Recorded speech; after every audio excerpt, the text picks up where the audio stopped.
என்னைக்கு கருணாநிதி கையில் கட்சி வந்ததோ அன்னையிலிருந்து அவர் வந்து முதலில் இந்த சர்க்காரியா கமிஷன், அவர் நீதிபதி சர்க்காரியா வந்து கருணாநிதி அவர்கள் சயின்டிஃபிக்காக ஊழல் பண்ணுறதுல மன்னர் அப்படின்னு சொன்னதுக்கு பிறகான ஒரு மக்கள் மனநிலைமையில் உருவான மாற்றம் இருக்குல்ல, அது வந்து அந்த கோட்டைன்ல எனக்கு திமுகவுக்கு எங்கேயுமே கிடையாது. இப்போ சென்னையை கூட கோட்டை கோட்டைன்பாங்க.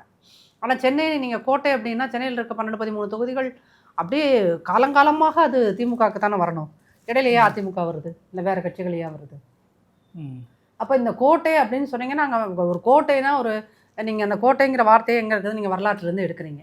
இப்போ வேலூர் கோட்டை எதுக்கு வச்சுருக்காங்க, அதை சுற்றி எதுக்கு அகழியெல்லாம் வச்சுருக்காங்க, அந்த அகழியில் எதுக்கு தண்ணியெல்லாம் நிரப்பி வச்சுருக்காங்க, எவனும் உள்ளே வரக்கூடாது, பகைவர்கள் உள்ளே வரக்கூடாது.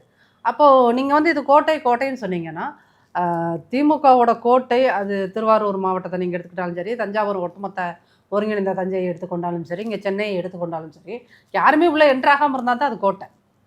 யாராவது ஒருத்தர் உள்ளே நுழைஞ்சிட்டாலும் அது ஓட்டை விழுந்த கோட்டை. சரிங்களா? அப்போ இவங்க சொல்கிறது என்னதுன்னா ஓட்டை விழுந்த கோட்டை. அப்படி ஒரு அந்த இவங்க சொல்கிற அந்த கோட்டையில் ஒரு பெரிய ஓட்டையை போட்டவர் தான் எங்களுடைய அமைச்சர், முன்னாள் அமைச்சர் திரு காமராஜ் அவர்கள்.